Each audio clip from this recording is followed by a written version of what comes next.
What's going on, guys? It's Cimo. So today we're going to be unboxing the brand new Zombie Horde Structure Deck. Now, honestly, I completely forgot this was getting released this weekend, so this is going to be pretty cool. There's some pretty neat cards in here. I think what I'm most excited for is actually the reprints, because lately with structure decks, they've been pretty on point with just putting some really good generic competitive cards in these products. So we're going to go over the new cards, but also just pretty much show off what these reprints are and basically help you decide if you want to purchase some of these yourself. I usually get 3 of every structure deck just because it's a pretty good investment. You know, you're probably getting your money's worth out of the reprints as well as the new cards. So let's go ahead and crack right into this. I think what's interesting about this is the fact that it's a zombie structure deck. It's kind of like a retake on the old structure deck that came out way long ago that featured Redeyes Zombie Dragon. So I think it's kind of cool that they're, I guess, kind of rehashing these decks in a way, but kind of giving them a new take, putting some pretty good cards in them as well. But ultimately, that's what we kind of like to see. Now, the one thing I'm kind of sad about when it comes to this structure deck is that this is no Monarch structure deck, you know? This is no Dinosaur structure deck. You're not going to be able to pick 3 of these up and, you know, take it to probably a regional or something and do that well with it. I'm not saying it's impossible, but it's very just, the chances of that are incredibly low. But there is still some really cool cards in here, and I'll probably still make the $30 version of 3 of these decks if you guys want to see that. So be sure to let me know down in the comments if that's what you want. But starting off, we've got Redeyes Zombie Necro Dragon. Really cool card. It's kind of weird that we're getting a Synchro monster just because we're in like the Link era, so you think they'd put more Link monsters in here, but still cool nonetheless. So this is brand new. Dark level 7 Zombie Synchro effect. It's completely generic, which is pretty good. Gains 100 attack and defense for each zombie monster on the field and in the graveyard, so with Zombie World that could be pretty good. When another zombie monster is destroyed by battle, you can special summon 1 zombie monster from either graveyard to your field, and you can only use this effect of Redeyes Zombie Necro Dragon once per turn. So pretty like decent, like it's not incredible, but for what it is, it's all right. Being level 7 can be a little bit awkward depending on what kind of deck you're playing, but the fact that it has to be destroyed by battle too is kind of rough. Like if it was just destroyed in general, that would make this effect so much better, but I guess it is what it is. So then we have Tatsunoko, a take on Tatsunoko. It is a dark level 3 zombie tuner, so obviously that makes sense being level 3. There's a ton of good level 4 zombies, which got a lot of reprints in here too, which we'll see later. If it's normal summoned or set, or if it's normal summoned or set and would be used as synchro material, 1 monster in your hand can be used as one of the other materials. So that's pretty neat, kind of like the synchro version of Tatsunoko. And if you do this, all materials for that summon are banished instead of being sent to the graveyard, which is a bit unfortunate, but I guess there has to be a trade-off, and you cannot special summon monsters except zombie monsters. So pretty interesting. We need to have a tuner in here for the Necro Dragon, so I guess that makes sense. Then we have Doom King Baldurdrock. I don't know what it is, but the artwork is sick as hell, and the effect on this card is really good. So, it's a dark level 8 zombie effect, 2800 attack and 2000 defense.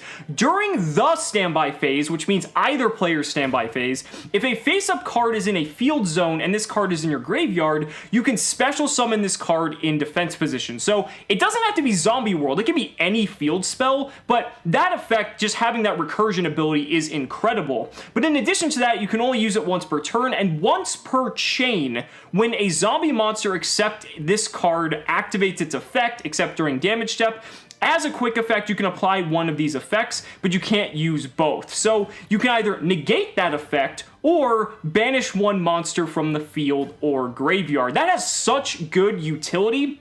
Being able to either negate the effect in the chain or just being able to banish anything on the field. It's a non-targeting banish effect too, so that means you can get around tons of different forms of protection. This is a really cool card, and honestly, probably the central just component if you're going to be building like a $30 budget version of this deck.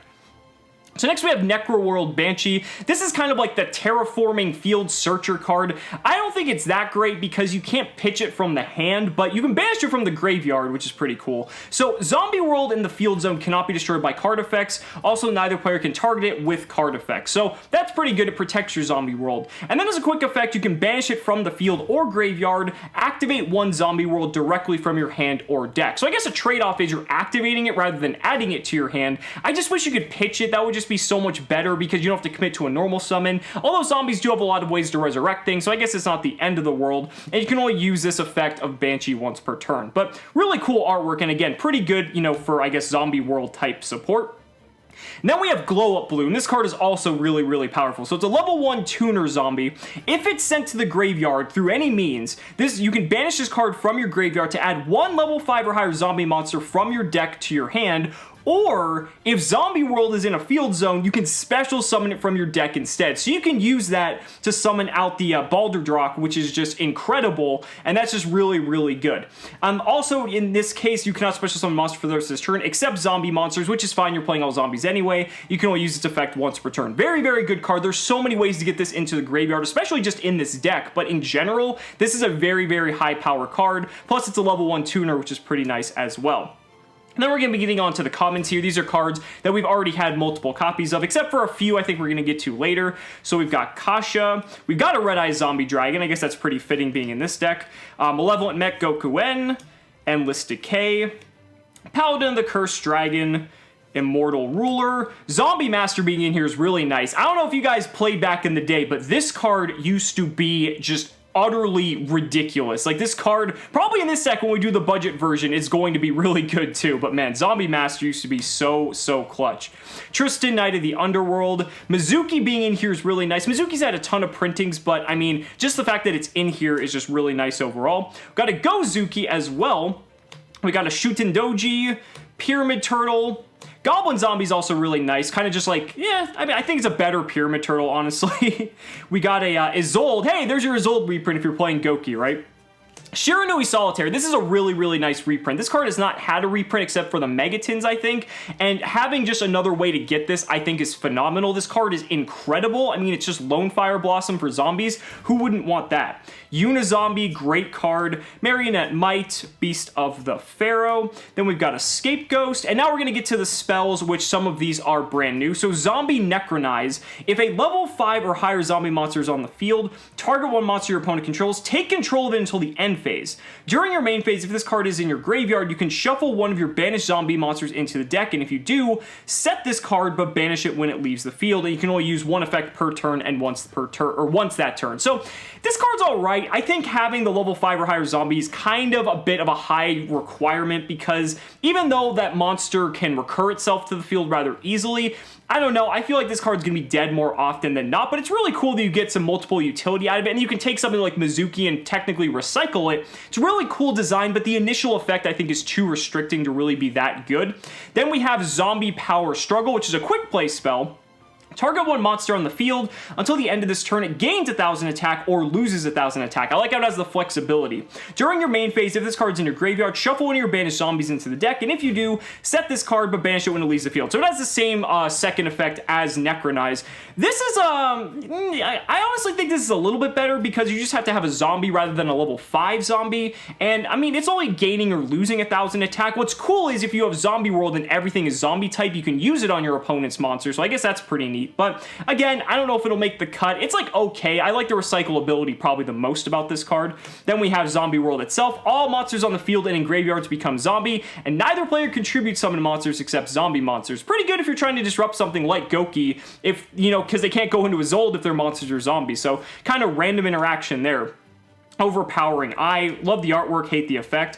Book of Life, I mean, Book of Life is just Monster Reborn, so I mean, nothing wrong with that. Call of the Mummy, that's pretty old school. Foolish Burial's nice, I'd hope they'd include that in here. Monster Gate's pretty neat to kind of help you fill your grave or just hit some of your bigger zombies. Dragdown's a really nice reprint. This card was actually getting rather expensive, so pretty cool that they had that. Burial from a Different Dimension, perfect considering it just moved on the Forbidden and Limited list. Shared Ride being in here, I think is phenomenal. This is one of like, just one of the choice side deck cards of the format, especially against stuff like Sky Strikers and all those other things. So I think having this at common is really, really nice. Then we get to the trap cards. We have Return of the Zombies. Banish one zombie monster on the field, and then special summon one zombie monster from the graveyard of the player who controlled it to their field in defense position.